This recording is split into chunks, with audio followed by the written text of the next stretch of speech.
자, 여러분 안녕하십니까? 반갑습니다. 김동수 교수입니다. 자, 오늘 재산세 편 중에서도요, 여러분 교재 351쪽에 보시면 별도 합산 과세 대상 토지가 나오는데요. 자, 여러분 지난 시간 이런 거 공부했죠? 토지의 분류에는 분리 과세 대상 토지, 별도 합산 과세 대상 토지, 종합 합산 과세 대상 토지가 있습니다. 그러니까 토지의 분류에는 크게 세 가지가 있어요. 그런데 별도 합산을 하기 전에 우선 큰 타이틀로 공장용지를 제가 한번 소개해 보겠습니다. 여러분 꼭 이거 하시기 전에, 이거 아주 시험에 많이 나오는데요. 시험에 나와도 수험생들이 많이 틀리는 내용인데 이건 꼭 알아두시기 바랍니다. 이 공장용지는 업종별마다 기준 면적이 있습니다. 업종별마다. 공장은 얼마나 종류가 많습니까? 그래서 그 공장이 군지역에 있느냐, 또 시지역에 있느냐, 시지역 중에서도 용도지역이 어느 지역에 공장이 있느냐에 따라서 분리냐, 별도냐, 종합이냐 구분이 되는데요. 자, 오늘 아주 중요합니다. 공장이 군지역에 있습니다. 즉 읍면지역에 있다는 거죠. 이때 이 공장이 군지역에 있어도 기준면적 이내이면 이거는 분리에 들어갑니다. 세금이 1000분의 2가 되겠죠. 기준면적 이내는 분리과세가 되고요. 그리고 기준면적을 초과하면 종합합산에 들어갑니다. 종합합산. 그래서 세금이 1000분의 2, 1000분의 3, 1000분의 5가 됩니다. 그러니까 군지역에 공장이 있어도 기준면적 이내는 분리, 기준면적 초과는 종합입니다. 자, 그러면 공장이 시지역에 있습니다. 여기서 시지역은 특별시도 시가 되겠고, 광역시도 시가 되겠고, 일반시도 시가 되겠는데요. 이 시지역에 공업지역에 있습니다. 공업지역. 공업지역 또는 산업단지. 여러분 그 산업단지는 공법 시간에 배우셨죠? 국가산업단지, 일반산업단지, 도시첨단 산업단지, 농공단지 뭐 이런 거 있어요. 이 법률은 산업입지에 관한 법률입니다. 자, 시지역에 공업지역이나 산업단지의 공장이 있다. 여러분 원래 공업지역에도 전용공업지역과 일반공업지역과 준공업지역이 있습니다. 그러면 이 공업지역에서 여러분 이 공장이 공업지역에 있다면 어떤 혜택이 있지 않겠습니까? 그렇죠. 그래서 시지역에서 공장이 있는데, 공업지역이 있는데 기준면적 이내는 어떻게 될까요? 혜택을 주겠습니까? 그렇죠. 그래서 분리에 들어갑니다. 분리. 기준면적 이내는 분리. 그리고 기준면적을 초과하는 거 역시 종합입니다. 자, 그 다음에 세 번째. 시지역인데요. 공장이 공업지역이 아닌 지역에 있어요. 공장이 주거지역에 있다. 상업지역에 있다. 녹지지역에 있다. 공장이 시지역에 있는데 공업지역이 아닌 지역에 있어요. 상업지역, 주거지역, 녹지지역에 있다면 혜택을 줄까요? 전혀 주지 않습니다. 그래서 여러분 여기서 기준면적 이내는 별도 합산에 들어갑니다. 이걸 설명하고자 하는 거예요. 아, 기준면적 이내는 원래 분리인데 공장이 시지역 중 주거지역과 상업지역과 녹지지역에 있다면 기준면적 이내는 별도구나. 이걸 기억하셔야 돼요. 그리고 기준면적 초과는 종합이 됩니다. 그럼 공통사항은 뭘까요? 공통사항은 공장용지 중에서 기준면적을 초과하는 것은 다 종합이라는 것을 우리는 알 수가 있겠습니다. 자, 이렇게 해서 공장용지 설명 끝났고요. 자, 이제 별도로 다시 넘어갑니다. 그러니까 여러분 이 시간에 이 공장용지는 분리도 있고 별도도 있고 종합도 있다는 거 세 가지가 있기 때문에 시험 문제 나오면 여러분들이 상당히 어려움을 느끼게 되는 겁니다. 자, 여러분 별도 합산 대상 토지는 크게 두 가지가 있어요. 대한민국에 있는 토지 중에 상가 건물의 부속 토지는 다 별도입니다. 상가 건물, 오피스텔 이런 것들. 그래서 이렇게 씁니다. 일반 영업용 건축물 부속토지. 이렇게. 일반 영업용 건축물 부속토지. 예를 들면 상가, 상가 사무실 이런 겁니다. 상가 사무실 등인데요. 그런데 이 일반 영업용 건축물 부속토지라고 해서 다 별도가 되는 게 아니라 이런 상가 사무실의 부속토지에도 기준 면적이 있다는 것입니다. 이때 이러한 상가 건물의 기준 면적은 이렇게 구합니다. 바닥 면적에다가 용도 지역 적용 배율을 곱합니다. 건축물 바닥 면적에다가 그 건물이 어느 지역에 있느냐, 용도 지역별마다 적용 비율이 있습니다. 여러분 교재 보시면 용도 지역 적용 배율이 박스에 나와 있지요. 상업 지역과 준주거 지역 나와 있죠. 상업 지역과 필기 생략합니다. 상업 지역과 준주거 지역은 용도 지역 적용 배율이 3배입니다. 아직은 시험이 아직 안 나왔는데요. 계산 문제도 안 나왔고 여기는 아직 안 나왔는데 3배가 되겠고요. 일반 주거지역과 공업지역과 체크하세요.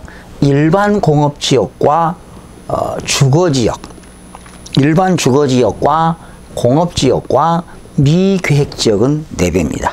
미계획지역 나왔죠 거기? 다시요. 일반 주거지역과 공업지역과 미계획지역은 4배가 되겠습니다. 그리고 5배는 전용주거지역이 5배가 되겠어요.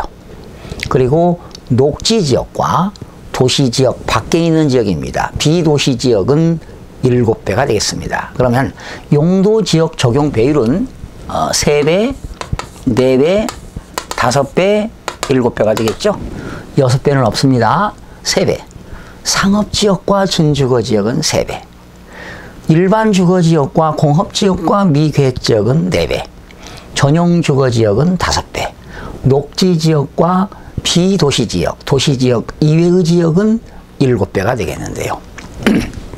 자, 그럼 예를 들어보겠습니다. 아직 시험에 안 나왔는데요. 자, 이런 토지 위에 이런 건물이 있습니다. 근데 이게 상가 건물이거든요. 근데 이 건축물 요 바닥 면적이 얼마냐? 바닥 면적이 300제곱미터입니다. 그리고 이 전체 건축물의 부속 토지는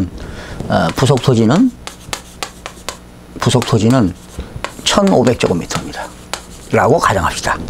그러면 이 상가 건물의 부속 토지는 별도냐 종합이냐 이런 건데요. 바닥면 이때 이 상가가 무슨 지역에 있느냐? 상업지역에 있대요. 상업지역.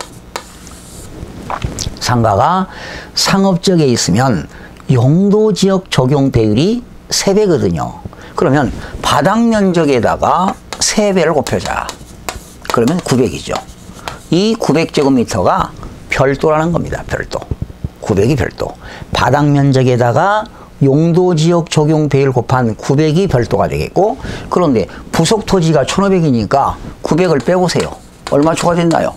600제곱미터 초과되는 것은 종합이다 이런 겁니다. 아하, 이 상가 건물에도 기준 면적이 있구나. 바닥 면적에다가 용도지역 적용 배율 곱해서 기준 면적 이내는 별도, 기준 면적 초과는 종합이다. 이렇게 보시면 되겠습니다. 아직은 시험에 출제되지는 않았습니다. 그래서 넘겨보시면 일반 영업용 건축물 부속 토지가 나왔죠. 거기 보시면 읽어보시면 바닥 면적에다가 용도지역 적용 배율 곱해서 기준 면적 이내는 별도, 기준 면적 초과는 종합이 되겠습니다. 그런데 거기 참고란에 보시죠. 별도 합산 대상에서 제외된다고 나왔는데요. 골프장용 토지와 고급 확장용 건축물 부속 토지, 이거는 사치성 토지로서 분리과세가 되겠지요. 즉 지난 시간 배웠죠. 골프장용 토지와 고급 오락장용 건축물 부속 토지는 사치성 토지로서 분리과세로서 세금이 1000분의 40이 되겠습니다. 자, 2번 별표시하세요. 아주 중요합니다. 2번 시험에 여러 번 나왔는데요. 자, 2번 건축물 시가표준액이 토지 시가표준액의 100분의 2에 미달하는 건축물 부속토지 중 바닥면적을 제외한 부속토지. 자, 여러분 토지 위에 건물이 있습니다. 건축물이 있는데요. 이 건축물이 노후가 됐어요. 아주 오래돼 가지고 50년, 100년 돼 가지고 노후가 돼 가지고 낡았습니다. 근데 이때 토지의 시가표준액은요 1억입니다. 1억. 그런데 이 건물의 시가표준액은 150만 원밖에 안 되는 거죠. 그러면 토지 시가표준액에 비교하여 건축물 시가표준액이 100분의 2에 미달한다 이런 얘기죠. 요때 거기 보시면 바닥면적 여기 이 건축물 바닥면적을 제외한 토지 그랬는데요. 그러면 이 바닥면적까지는 어디에 들어가느냐? 요게 별도입니다. 바닥면적. 그리고 바닥면적을 제외한 토지. 그러니까 바닥면적이 아닌 토지는 이건 어디에 들어간다? 종합이 되겠습니다. 아주 중요합니다. 건축물 시가표준액이 토지 시가표준액의 100분의 2에 미달하는 건축물 부속 토지로서 바닥면적을 제외한 토지는 별도가 아니라는 거지요. 바닥면적을 제외한 토지는 종합이고 바닥면적까지의 면적은 별도다 이렇게 하시면 되겠습니다. 아시겠죠? 그 다음에 두 번째 별도 합산의 두 번째는 어떤 거냐면요. 두 번째는 거기 보시면 라번에 보니까 일반 영업용 건축물 부속 토지로 의지하는 토지가 있습니다. 일반 영업용 건축물 부속 토지로 의지하는 토지는 간주하겠다는 것이지요. 그러기 여기는 9가지를 제가 넣어놨는데 자 이런 겁니다. 토지 위에 건물이 없는 땅을 뭐라고 하죠? 나대지라고 하지요. 나대지는 나대지인데 뭔가 업무용으로 사용하고 있다면 별도로 보겠다는 겁니다. 보실까요? 여객자동차 터미널 여객 또는 화물자동차 운송사업의 차고용 토지. 여러분 이렇게 그 버스회사 종점 같은 거 있죠. 버스회사, 택시회사 종점, 차고지, 주차장으로 쓰고 있죠. 차고용 토지는 나대지는 나대지인데 여객 또는 화물자동차 운송사업에 차고용으로 쓰고 있습니다. 차고용 토지.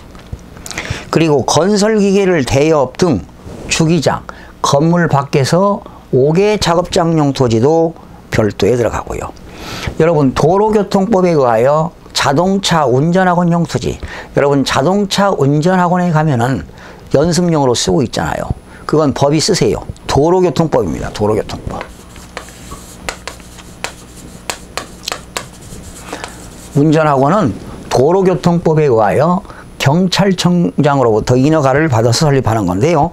자동차 운전학원용 토지, 물건을 쌓아두는 야적장 및 컨테이너 장치장용 토지, 보세 창고용 토지, 그리고 자동차 관리사업용 토지입니다. 자동차 정비, 자동차 해체 재활용 사업장용 토지, 자동차 매매 사업장용 토지, 자동차 경매장용 토지는 이거는 자동차 관리법입니다. 자동차 관리법. 자동차 관리법에 의한 자동차 관리사업용 토지, 유통시설용 토지, 레미콘 제조업용 토지, 그리고 8번 동그라미 주세요. 법인 묘지용 토지. 이 법인은 재단법인을 말하는데요. 재단법인에서 그 공동묘지 같은 거 관리하잖아요. 이런 것들 법인이 소유하는 묘지입니다. 법인 묘지용 토지. 이거 법인들이 묘지 관리하면 상당히 돈이 되는 거지요. 그리고 견인된 차를 보관하고 있는 토지.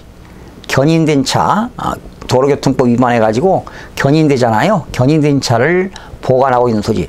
나대지는 나대지인데 뭔가 업무용으로 쓰고 있다는 거지요. 이런 것들은 다 일반 영업용 건축물 부속 토지로 의제하겠다라는 내용입니다. 그 다음에 3번.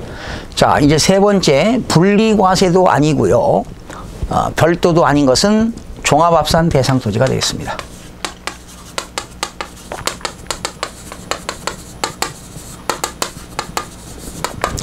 이 종합합산 대상 토지는 농지인데요. 부재지주 소유 농지입니다. 농사를 안 짓는 거죠. 또 농지가 도시지역 안에 있는데요. 개발제한구역과 녹지지역이 아닌 농지가 주거지역에 있다, 공업지역에 있다, 상업지역에 있다면 돈이 되는 거니까 이거는 종합합산이 되겠고요. 목장용지 중에서 기준면적을 초과하는 토지 종합합산입니다. 목장용지 중에서 기준면적 이내는 분리, 기준면적 초과는 종합입니다. 그리고 임야에서는 뭐 분리과세 대상 임야, 비과세 임야, 감면 임야를 제외한 것은 종합합산이 되겠고요. 아까 공장용지 설명드렸죠. 군지역에서 기준면적 이내는 분리, 기준면적 초과는 종합.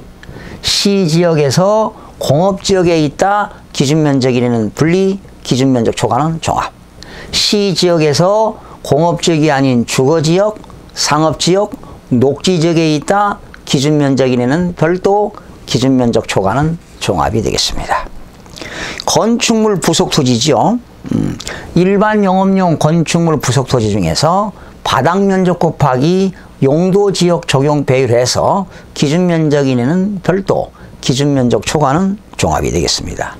토지 후에 지상 정착물이 없는 토지는 나대지가 되겠죠. 나대지 종합합산이 되겠습니다.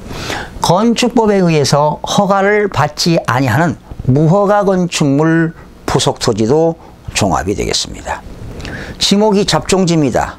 풀이무성한 갈대밭, 물건을 쌓아두는 물치장, 돌을 캐는 채석장, 흙을 캐는 토치장, 그리고 공동 우물 있고 야시장, 노천시장들은 다 잡종지가 되겠습니다. 잡종지. 마지막 기타 별표시입니다. 건축물 시가 표준액이 토지 시가 표준액의 100분의 2에 미달하는 건축물 부속 토지 중 바닥 면적을 제외한 토지. 바닥 면적까지는 별도가 되겠고 바닥 면적을 제외한 토지는 종합 합산이 되겠습니다. 자, 그리고 거기 네 번째 신탁재산 합산 방법이죠. 신탁법에 의하여 신탁재산에 속하는 종합합산 대상, 별도합산 대상 토지는 어떻게 한다? 각호에 따른다 그랬는데 신탁재산에 속하는 토지는 수탁자, 고유재산에 속하는 토지와 서로 합산하지 아니한다. 그럼 어떻게 할까요? 위탁자별로 구분되는 신탁재산에 속하는 토지 경우 위탁자별로 합산합니다. 신탁법에 의해서 위탁자가 수탁자에게 신탁할 때 위탁자별로 합산한다라는 겁니다. 거기 과세대상 주요 토지 볼까요? 목장용지 중에서 기준면적 이내 분리, 기준면적 초과 종합. 공장용지 중에서 산업단지와 공업지역에 있다 기준면적 이내는 분리, 기준면적 초과는 종합. 그리고 공장용지가 산업단지와 공업지역이 아닌 지역에 있습니다. 기준면적 이내는 별도, 기준면적 초과 종합. 공장용지가 군지역에 있습니다. 기준면적 이내 분리, 기준면적 초과 종합. 일반 영업용 건축물 중에서 기준면적 이내 별도, 기준면적 초과 종합이 되겠고요. 그리고 도시지역의 주거지역, 상업지역, 녹지지역에 있는 이런 것들 도시지역에서요. 농지가 주거지역, 상업지역, 공업지역에 농지가 있다면 종합합산이 되겠습니다. 자, 이렇게 해서 오늘 이 시간까지 토지의 분류를 공부했고요. 건축물, 주택, 선박, 항공기는 다 재산세 과세 대상이 되겠는데요. 그러니까 재산세 과세 대상은 토지, 건축물, 주택, 선박, 항공기인데 그 중에서 가장 시험에 가장 많이 나오는 것이 토지의 분류입니다. 분리과세 대상 토지, 별도 합산 대상 토지, 종합합산 대상 토지에 해당하는 것, 해당하지 않는 것이 가장 시험에 많이 나옵니다. 나머지는 중요한 게 없고요. 그냥 한번 읽어보시면 되겠고요. 다음 시간에는 재산세 납세 의무자부터 학습하는 시간을 갖도록 하겠습니다. 여러분 대단히 수고하셨습니다.